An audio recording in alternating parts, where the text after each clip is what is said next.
વિદ્યાર્થી મિત્રો, અહીં તમે જોયા છો ધોરણ નંબર 7 નું બીજા સેમેસ્ટરનું સંસ્કૃત વિષયનું આપણે સોલ્યુશન કરવાના છે. તો જેમાં યુનિટ નંબર 4 ધરા ગુર્જરી આ પાઠનું આપણે સોલ્યુશન કરવાના છે. તો તમારા ચેનલને સબસ્ક્રાઇબ કરવાની રહેશે, વિડીયોને લાઇક બટન ઉપર પ્રેસ કરી દો, તમે સરસ મજાની કોમેન્ટ આપી દો અને લિંક તમારા ફ્રેન્ડ સર્કલમાં પણ શેર કરી દો. તો પ્રશ્ન નંબર 1 ની વાત કરીએ, એમાં વિકલ્પો આપેલા છે. તો પેલાની અંદર સી જવાબ આવશે ગૌરવશાલી. બીજામાં ભગવાન કૃષ્ણ કશ્યા દિશાયા વસ્તી, તેમાં આવશે પશ્ચિમ. કયા દેવ પશ્ચિમ દિશાનું રક્ષણ કરે છે? તો કે કૃષ્ણ. અંબા માતા કઈ દિશામાં ગુજરાતનું રક્ષણ કરે છે? પૂર્વ. કુંતેશ્વર ધામ કઈ દિશામાં આવેલું છે? તો કે દક્ષિણ. કુંતેશ્વર શબ્દનો કયો સમાર્થક શબ્દ આમાંથી આપેલો નથી? તો વાસુદેવ. સાતમામાં આપણે જોઈએ તો દક્ષિણા ધામની ક દેવ રક્ષતી, કોણ રક્ષણ કરે છે? કુંતેશ્વર. ધન્યા ગુર્જરી કેન રક્ષિતા? તો દેવેન. નર્મદા નદી કીદૃશ વર્તતે, તેમાં આવશે પુણ્ય જલા.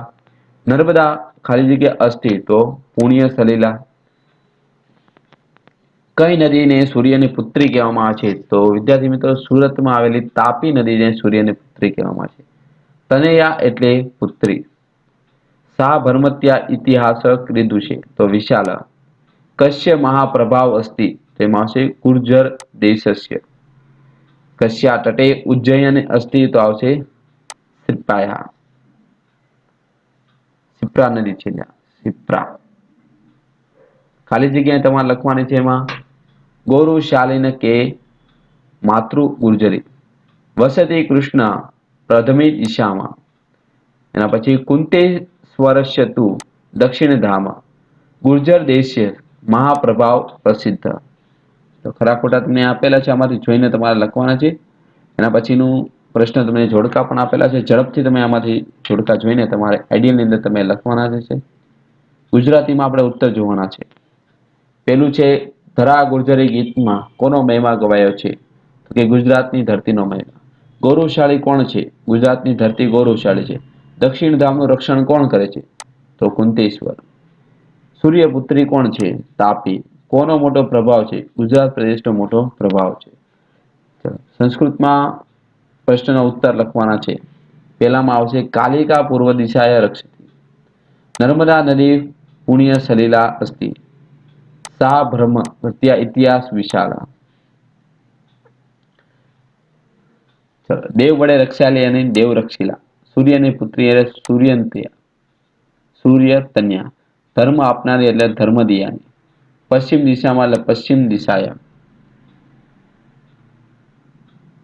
એના પછી સમાનાર્થી શબ્દ લખવાનો છે. કૃષ્ણ એટલે વાસુદેવ. સૂર્ય તનયા એટલે તાપી. ધરા એટલે વાસુદા. અને માતા એટલે જનની. ખાલી જગ્યા પૂર્ણ કરવાની છે. આમાંથી જોઈને તમારે ખાલી જગ્યા અને શ્લોક પણ તમારે લખવાના છે. તમારે ચોપડીમાંથી પણ લખી શકો, આમાંથી જોઈને પણ લખી શકો છો. તો આ તો આ યુનિટનું સોલ્યુશન. હવે નેક્સ્ટ આપણે પાછું બીજા એક પાર્ટનું સોલ્યુશન સાથે સાથે જોવાના છે. તો તેના માટે તમે અત્યારે વિડીયો અંત સુધી અવશ્ય નિહાળો. જોઈએ 5મા યુનિટનું યોજક તત્ર દુર્લભ.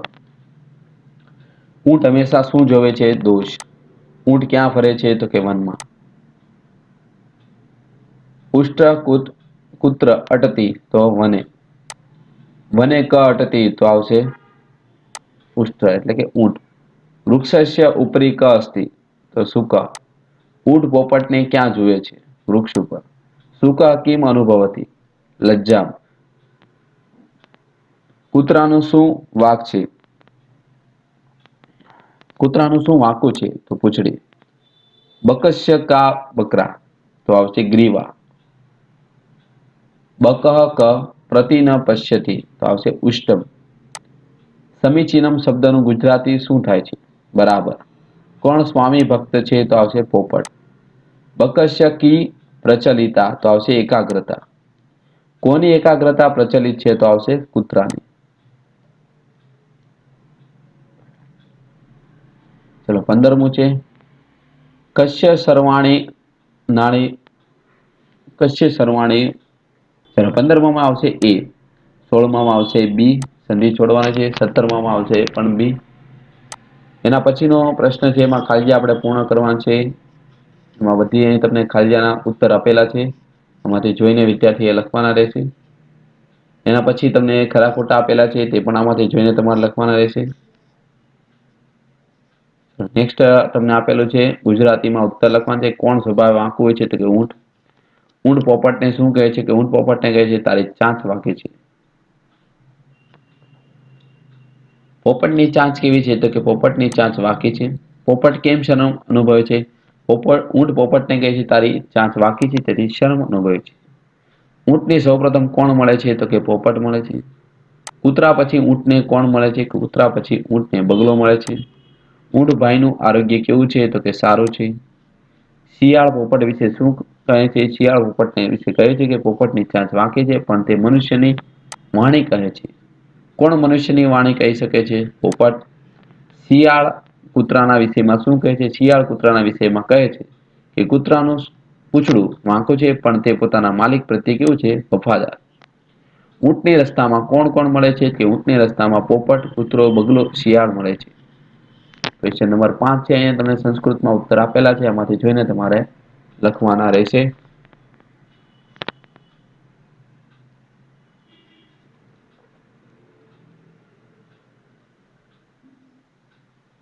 એના પછી શબ્દ સમૂહ માટે એક શબ્દ તમને પૂછેલો છે.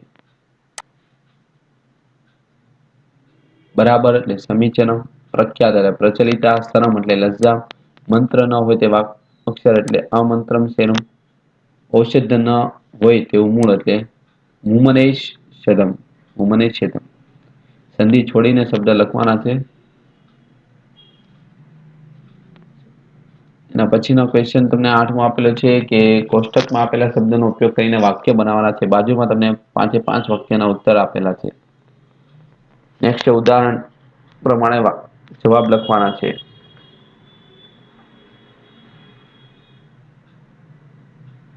તો વિદ્યાર્થી મિત્રો આ તો આજનું સોલ્યુશન. હવે નેક્સ્ટ વિડિયો લેક્ચરમાં આપણે આના પછીના યુનિટનું સોલ્યુશન જોવાના છે. તો તેના માટે તમારે ચેનલને સબસ્ક્રાઇબ કરવાની રહેશે જેથી સમયસર તમને વિડિયો લેક્ચર બધા મળતા રહે. Thank you. જય હિન્દ, જય ભારત.